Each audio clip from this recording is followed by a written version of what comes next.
네, 오늘 말씀은 스바냐서 1장 14절부터 18절까지 말씀입니다. 스바냐서 1장 14절에서 18절까지입니다.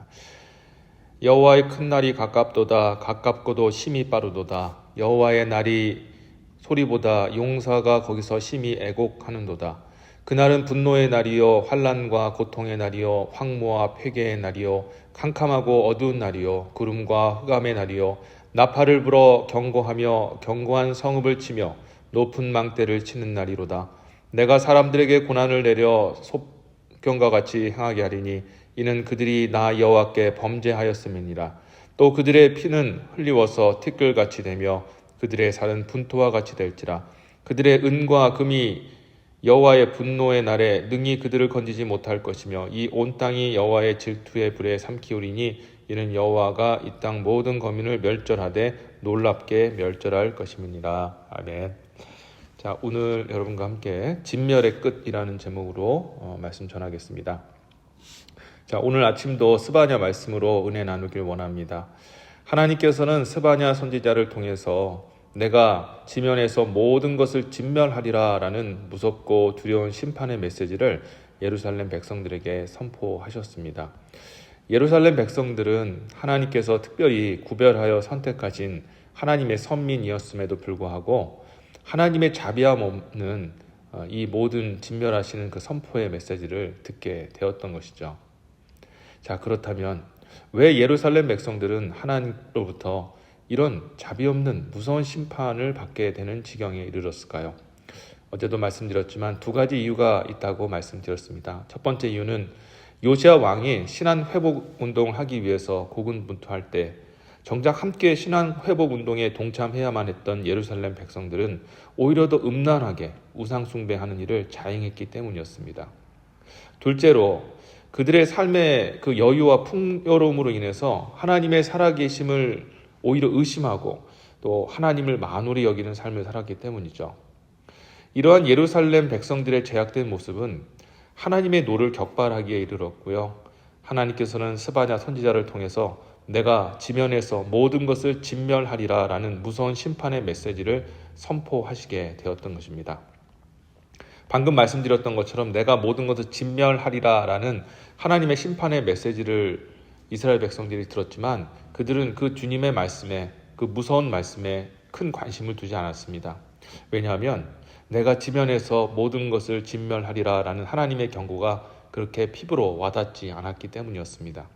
그래서 하나님께서는 오늘 본문을 통해서 구체적으로 예루살렘 백성들을 어떻게 진멸하실 것인에 대해서 말씀하고 있습니다. 그래서 오늘 여러분과 함께 하나님의 이 진멸의 날에 임하시는 심판을 통해서 우리에게 주시는 그 경고의 메시지를 함께 들었으면 좋겠습니다. 자, 첫째로 주님 말씀하시기를 이 진노의 날이 되면 곧 심판의 날인데 큰 애곡과 분노와 환난과 황무함과 어두운 날이 될 것이다 라고 그렇게 경고하고 계십니다. 14절과 15절을 제가 한번 다시 읽어보겠습니다.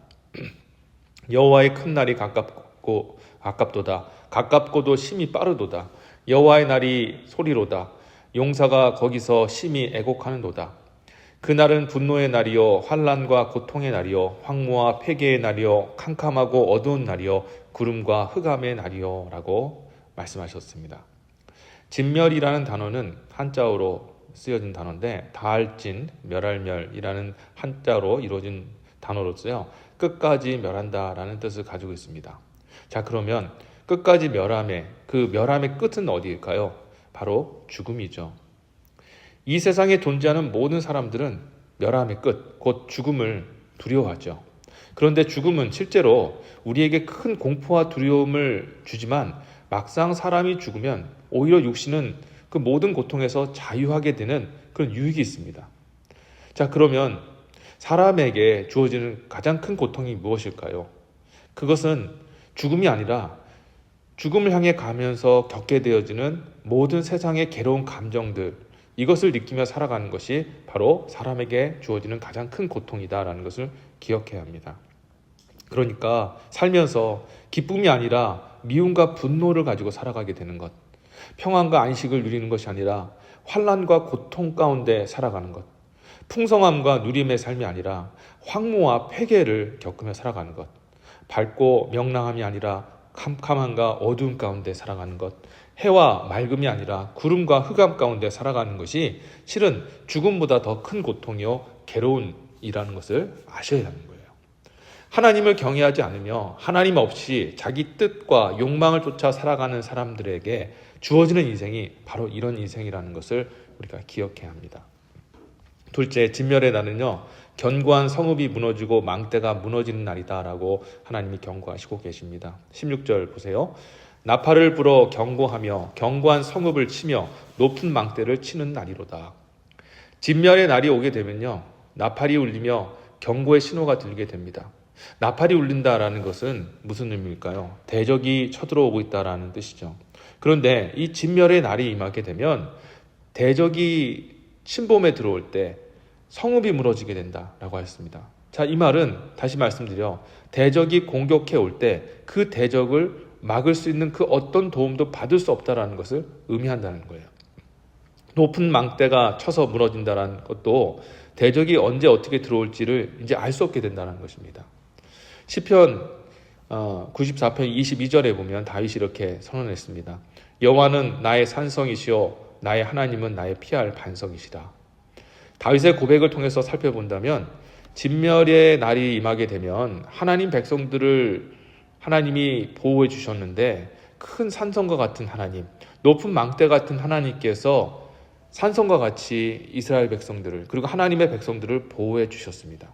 자, 그런데 마지막 때 하나님의 그 진멸의 그 때가 되게 되면 하나님이 더 이상 보호해 주지 않는다는 겁니다.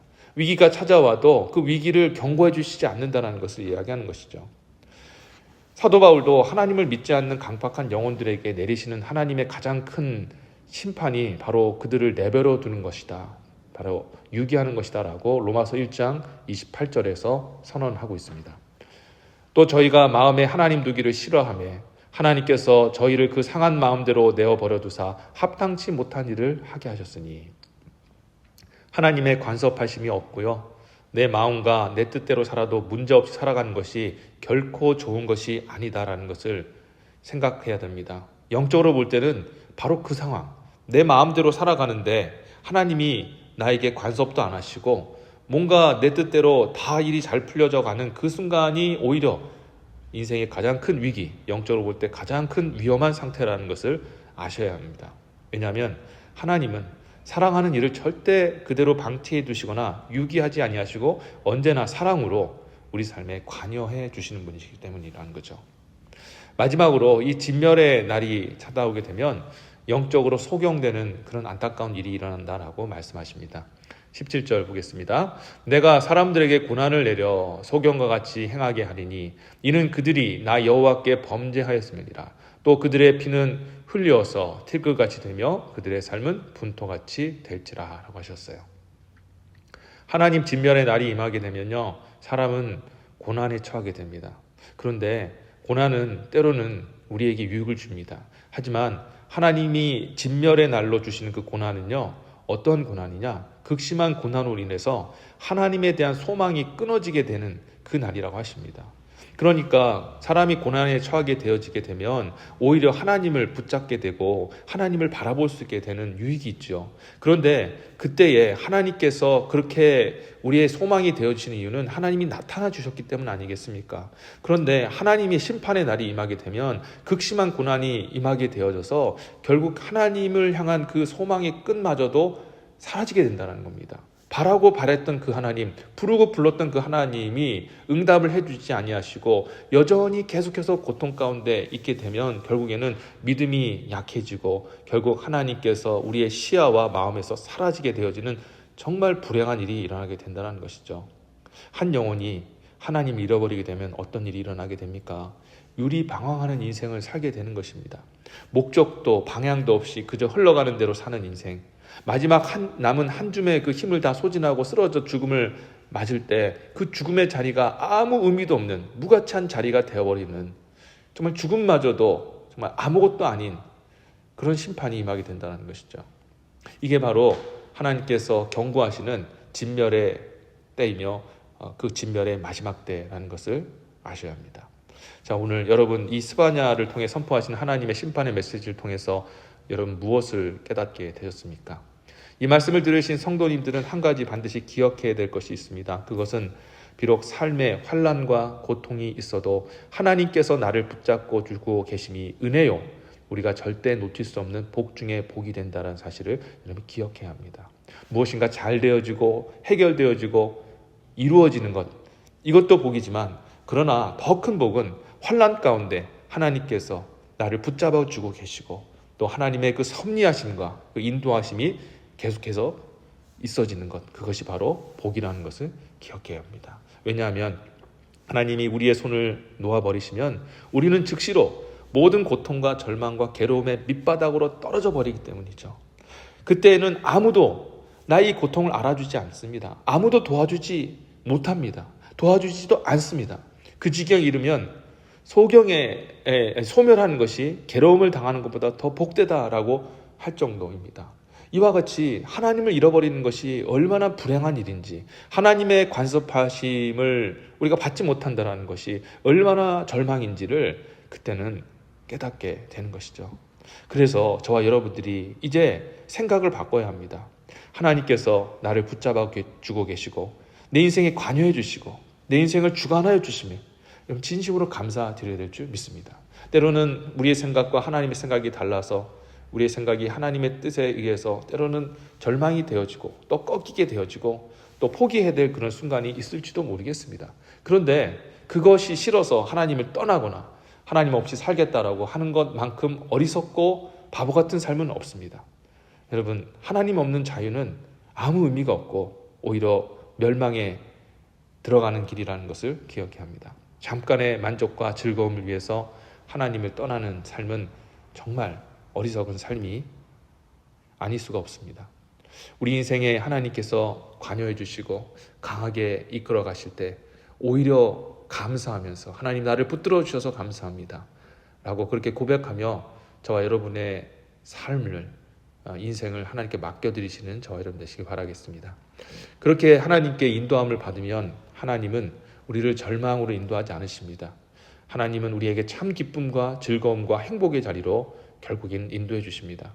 하나님께서 인도하신 그 자리에 가게 되면 그래서 거기서 주님 주시는 기쁨과 즐거움과 행복을 맛보게 될 때 우리 모두는 다 똑같이 이렇게 고백할 것입니다. 하나님, 나를 붙들어 주시고 나의 삶을 이끌어 주셔서 진심으로 감사드립니다. 멸망에 이르는 찰나의 쾌락이 아니라 영생에 이르는 영원한 행복을 누리게 해주셔서 진심으로 감사, 찬양과 영광 올려드립니다 라고 고백하는 날이 반드시 오게 될 것입니다. 하나님께서 우리에게 가장 좋은 것을 주시는 그런 너무나도 좋으신 분이심을 다시 한번 마음으로 믿으시고 오늘 우리의 삶의 순간순간 모든 순간을 하나님께 맡겨드리며 하나님의 인도하심과 또 하나님의 함께하심을 바라고 또 소망하는 저와 여러분 되시기를 바랍니다. 그래야 할 때 우리 하나님은 절망과 고통과 괴로움이 아니라 오히려 우리를 행복과 기쁨과 소망의 자리로 인도해 주실 줄 믿습니다. 함께 기도하겠습니다. 하나님 감사합니다. 오늘 이 아침에도 하나님의 소망의 말씀을 전합니다. 하나님 말씀이 비록 심판의 메시지지만 우리가 하나님 앞에 회개하고 하나님을 다시 붙들고 또 하나님과 관계하면 그 모든 화가 변하여 우리에게 복이 되어지고 절망이 변하여 소망이 되어지는 그 길로 인도하신다라고 약속하셨습니다. 하나님 오늘 이 말씀을 통해 우리 성도님들이 어리석은 자리, 잠깐의 그런 자유를 위해 하나님을 떠나는 그런 어리석은 삶을 이제는 정말 포기하고 하나님 앞에 모든 것을 맡기며 하나님의 인도하심을 받고 하나님과 동행하는 그런 복된 삶을 살 수 있도록 인도해 주시옵소서. 함께해 주실 주님을 찬양하며 예수 그리스도의 이름으로 간절히 기도드립니다. 아멘.